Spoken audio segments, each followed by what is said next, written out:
Hi, my name is Hunter. I'm a first year at Yale College, and I'm going to be reading Abolition is Love by Cyrus Marcus Ware and Alana Fricker.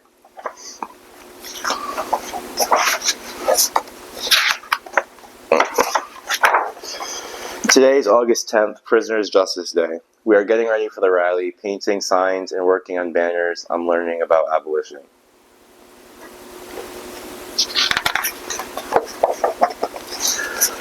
Papa says abolition is love. It's a way of dreaming about the future and making sure that we all get to be free. Daddy says abolition means getting rid of prisons and police and systems that hurt our people, like racism and ableism.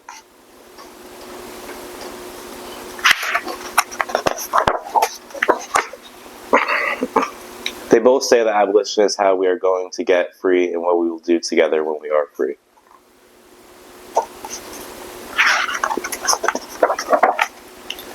Abolition is like planting a bunch of seeds and watering them to make sure they grow. Abolition means love and care and taking care of each other even when we make mistakes.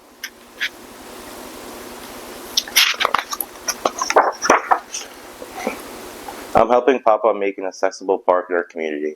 Making safe places for us to gather is part of abolition. He says that when we make sure we are all planned for, we are all anticipated. That is abolition.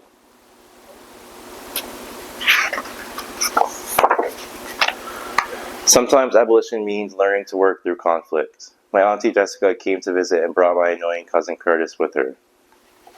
We got into a big fight when he spilled my prized collection of rainbow balloon bracelets all over the floor. Auntie Jessica came and told us we need to solve our conflict together with love.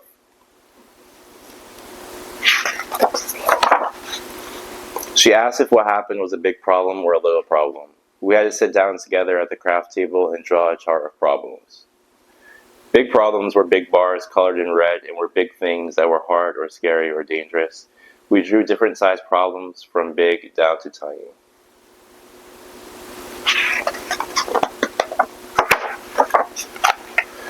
Okay, now is knocking over the bracelets the biggest problem ever? Was it a medium-sized problem or a little problem? From the other room, Papa chimed in. I know. Shush, Auntie Jessica said, waiting for us to think about it ourselves. Maybe a medium problem because I really like those bracelets, but maybe a little problem because none of them were hurt, I offered. Under his breath, Curtis said, seems like a tiny problem to me. We both smiled.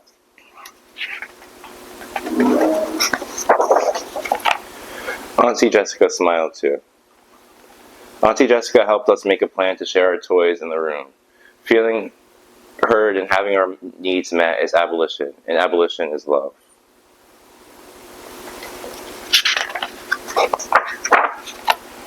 On Sunday, my daddy took me to visit Uncle Mark at the jail. We had to take 3 buses, and I packed some drawings in my backpack to show him. When we got there, we had to be sniffed down by a scary dog.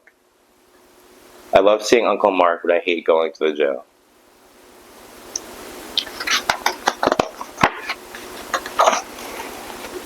Daddy says in the future we won't ever have to visit anyone in prison because we will be all free. He says we will respond to conflict, crisis, and harm in better ways. There will be no prisons in the future, Daddy says.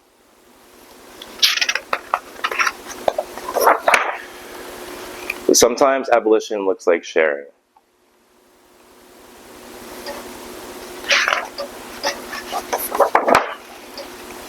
My friend Miata's mom lost her job and they might lose their home too. We are working together as a community to keep the rent paid and to keep them housed until she can find more work.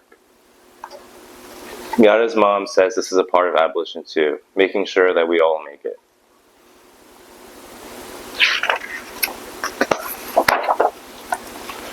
At Freedom School, we are learning about Black August, which was started by prisoners and is a time to learn about Black justice and liberation in history. My teacher says this is abolition, carrying on the traditions of prisoners and making sure that we each one teach one. The Black Panthers had the idea that when you know something, you have a responsibility to pass that knowledge on, to keep it going.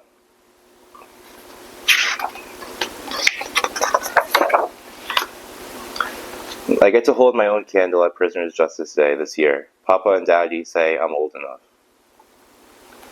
Tonight we will read the names of people who have been hurt by prisons, and we promise to meet every year until all prisoners are free.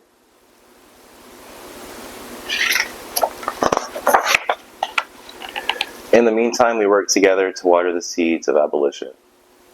We plant gardens and build community centers. We create housing and programs that support communities, and we turn to each other when problems happen and work through them together.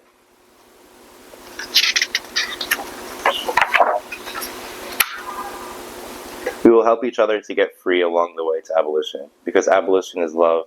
In the future, we will all be free.